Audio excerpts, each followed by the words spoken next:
Well, welcome everyone to the second series of Artists About Artists, which is sponsored by Susan Eley Fine Art in New York. And now I have the pleasure of interviewing Chase about his work. Well, first of all, I want to thank you so much, Angela, for doing this. I'm so flattered that you're taking the time and made all this effort to research me and learn about my work and my life course as an artist. So that's really wonderful. And it's so great that we're both represented by Susan Eley Fine Art in New York. What a great gallery, and we're so blessed for that. So I just want to get that out there. By way of introduction, my name is Angela Acourt, and I'm in New York, and Chase is in California.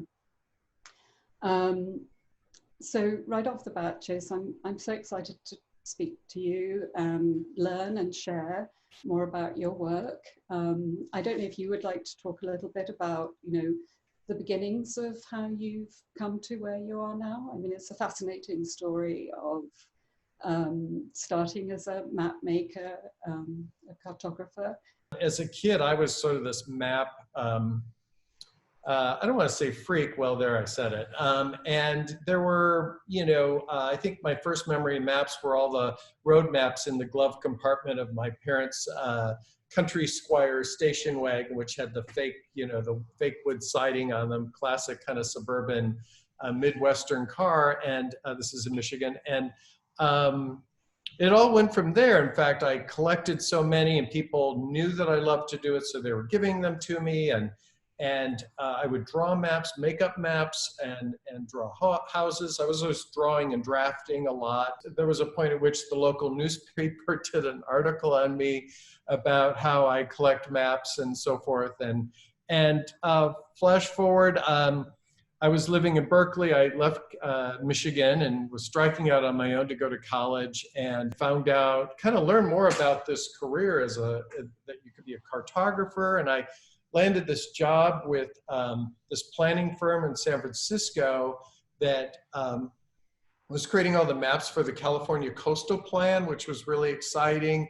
Then I went on to study cartography at UC Santa Barbara, not a bad place to go to school. And then landed an amazing position at UCLA as a cartographer. Think about a job where every day, everything is about new ideas, new information, and expressing those in a visual way that maybe hasn't been done before. And I did that for a long time, and it was extraordinary.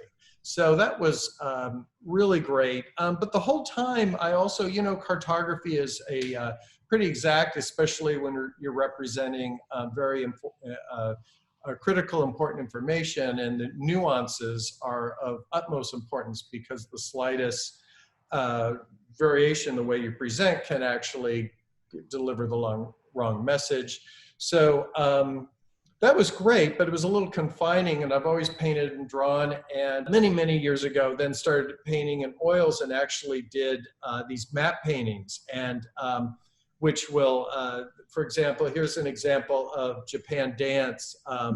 And this is an oil on paper, rather large piece of Japan that repeats over and over and at different angles. And I chose Japan because the aesthetic of the shape of the country, I think, is just so marvelous. Not every country is blessed with such a beautiful arc and sort of the detailing the way it kind of feathers out in a way.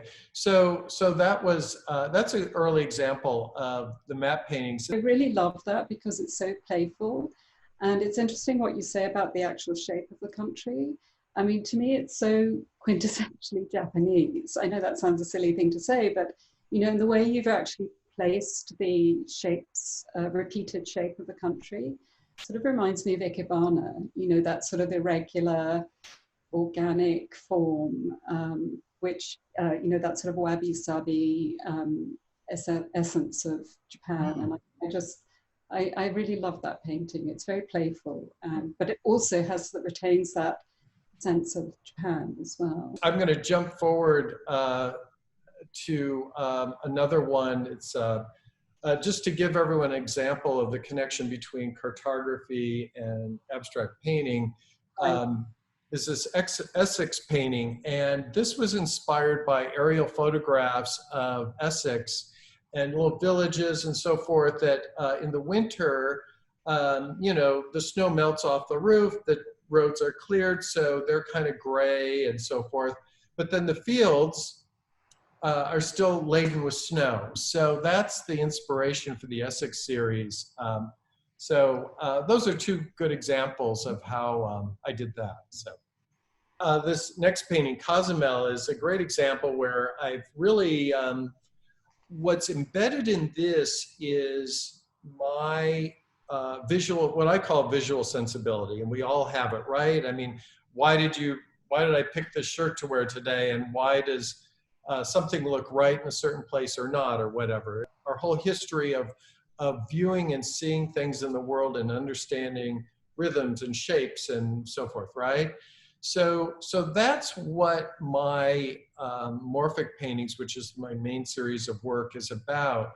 The shapes you're seeing are inspired by different geographic shapes. Nothing specific at this point, but it's coming out of me and my experiences and my unique sensibility, having drawn maps for intensely all day, every day, you know, for many years, and you know, tracing coastlines and rivers and all kinds of landforms. So that's what this is about. This painting actually, Susie took to Toronto, to the Toronto Art Fair, and some people in Toronto acquired it. So this is one that she was fond of and presented. That was fun. So. And what date is that? Just to put it in context, what was the? 2016, so it's not that old. Yeah. And when you talk about it being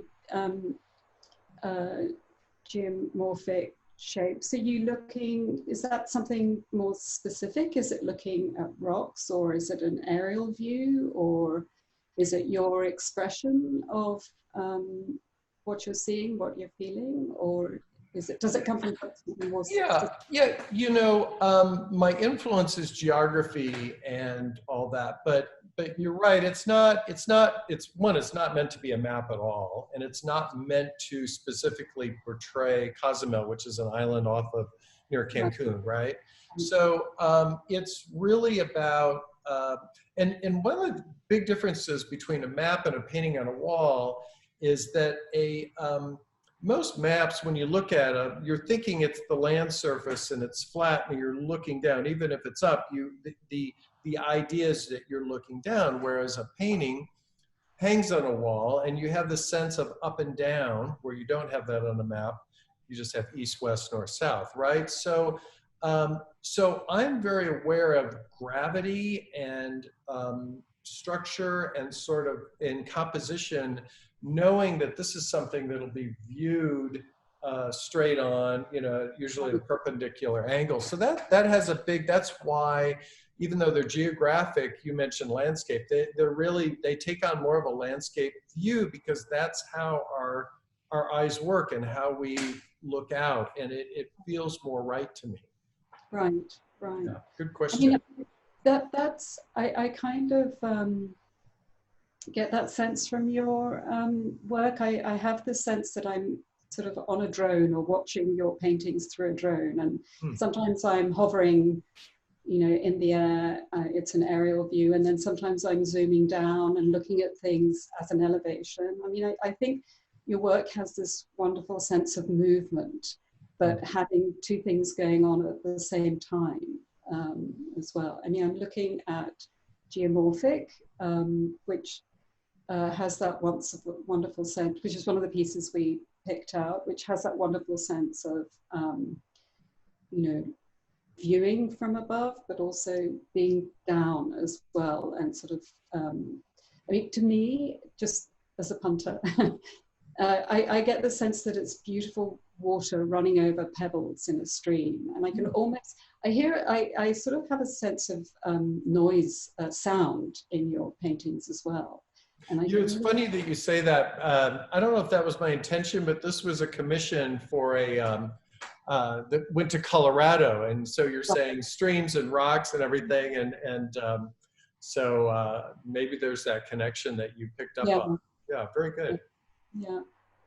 Well, I mean, I know everybody's interpretation is different, but I particularly love this. I could almost feel my feet in the water. You know, it's so. How great is that? Wow. And I feel that about your work as well. You know, that you really take us there. You know, we really sort of, you know, piggybacking on your vision that, you know, you really, and I think, you know, just hearing you talk about your work, the passion for your work is so evident and so much in how you talk about your work, but also comes across very strongly in the work itself. You know, this wonderful sense of excitement. And I sense that you also have a really great outlook on life as well. And, you know, you have a very positive way of seeing things and being and, you know, existing. And I think that comes across as well. And it's wonderful, you know. Well, well, thank you. That's so sweet. I just got an email yesterday from someone that is working from home. And she said, oh, I'm so happy. You know, I look up and I see your paintings and that makes me happy. I hear that a lot, that my work makes people happy. There's this happy vibe, and yeah, I can't help that. I'm very up. I mean, I'm a serious person, but I'm also, I just am so excited about life, I guess, and everything in it that, and I particularly what makes me really excited is painting. Yeah. And I get, you know, I'm usually really up, but when I go in my studio, I get this kind of like, it's like, what's going on? It's like someone gave me an adrenaline shot, you know, because and I've been known to literally I do this alone because I'm sure it's not a pretty sight, but I start dancing or jumping up and down in the studio just to kind of, because the energy is so wonderful and it's kind of a good way of loosening up and so forth. Maybe I'm like Elaine on Seinfeld and how she did that dance, if you remember. Maybe it's probably on those lines. I'm looking at a piece here from the Chroma series. Oh, okay, great. I mean, I think, you know, that might be a piece that's really, and I was really interested to learn about the process. I had some brushwork that I wasn't happy with, and I was just obliterating it with these regular strokes. And I started this pattern, which was actually more of a chevron kind of thing at that time. And I thought, oh, that's interesting to repeat that. And the painting that is probably up on the screen now is a more current chroma. But the chromas, I literally must have done hundreds of those on paper before developing exactly, even though it started with this accident, then I had a process of several hundred, literally, versions of that technique until I arrived at what a chroma is. And this chroma is, Susie actually just recently placed that in Saks Fifth Avenue in New York. So, you know, and I'm from a small town in the Midwest, so it's to think that I have painting in Saks Fifth Avenue, and I have a very large painting at the Plaza Hotel at one of those penthouse apartments or whatever, and to think that I have, you know, works in Europe and in Japan and Hong Kong and Australia and so forth is just mind-boggling. I love the way you approach a painting. You seem to be very practical as well, and you know, very you know, the ergonomics of your studio, really, you've really thought it through very carefully into, you know, how you can spend most of your time getting to that happy place. Yes, and I actually have some videos. I have one video on YouTube where I explain, you know, my ideas on how to put together a studio. It has almost 100,000 views. Wow, which is kind of fun.